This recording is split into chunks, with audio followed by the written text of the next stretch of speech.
Pagi anak-anak semua, salam sehat selalu. Semoga anak-anak semua dalam keadaan sehat.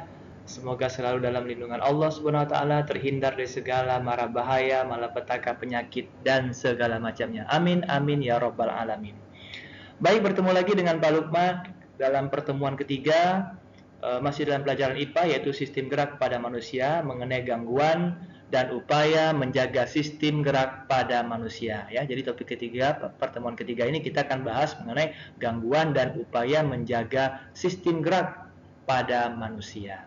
Baik anak-anak semua, sekarang kita saksikan dulu, kita lihat dulu apa yang menjadi tujuan pembelajaran kita. Pada pertemuan ketiga ini, yang menjadi tujuan pembelajaran kita adalah ada dua ya. Yang pertama, anak-anak dapat menyebutkan macam-macam gangguan dan kelainan pada sistem gerak manusia. Yang kedua, anak-anak dapat menjelaskan upaya menjaga kesehatan sistem gerak. Baik anak-anak semua, sekarang kita menuju ke gangguan dan kelainan pada tulang. Di mana gangguan dan kelainan pada tulang ini ada tiga macamnya. Yang pertama kifosis, yaitu keadaan tulang yang membengkok ke belakang atau bungkuk. Yang kedua lordosis, keadaan tulang punggung yang membengkok ke depan.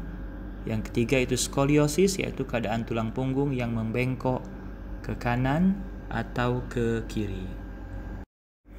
Baik anak-anak, di tabel berikutnya ini akan Bapak tampilkan tabel berikut nama gangguan-gangguan yang terjadi pada tulang, berikut penjelasan dan penyebabnya.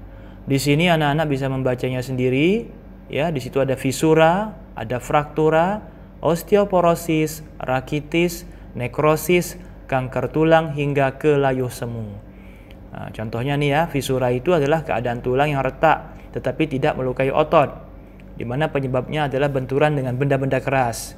Sedangkan fraktura, terputusnya jaringan tulang sehingga menyebabkan patah tulang, atau disebabkan juga karena benturan benda-benda keras, ya. Berikutnya lagi ada osteoporosis hingga ke layuh semu. Silakan anak-anak membacanya sendiri.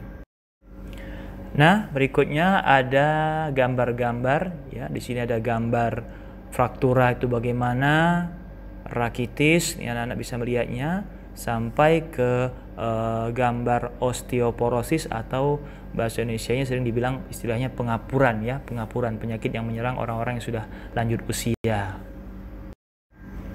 Berikutnya ada tabel gangguan pada persendian. Ya, di sini anak-anak bisa melihatnya, ada terkilir atau keseleo, ada rematik atau rematik artritis, kemudian ada ankilosis, dislokasi, memar sendi sampai ke urai sendi.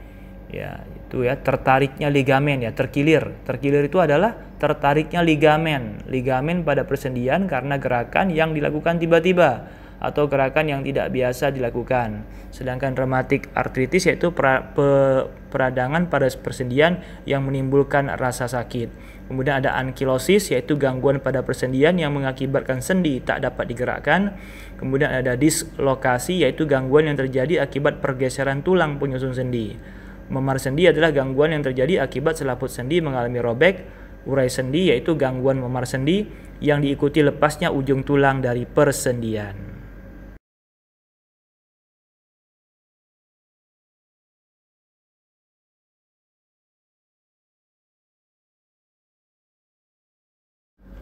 Berikutnya anak-anak bisa melihat ini ada gambar atrofi atau tulang mengecil, ya, atrofi tulang mengecil.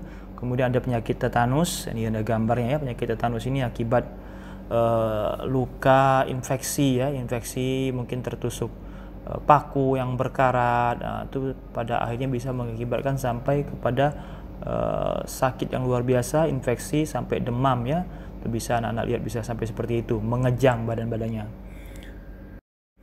Berikutnya ada upaya menjaga kesehatan sistem gerak, ya. Jadi bagaimana upaya kita menjaga kesehatan sistem gerak? Nah, ini salah satunya, anak-anak bisa lihat di sini nih.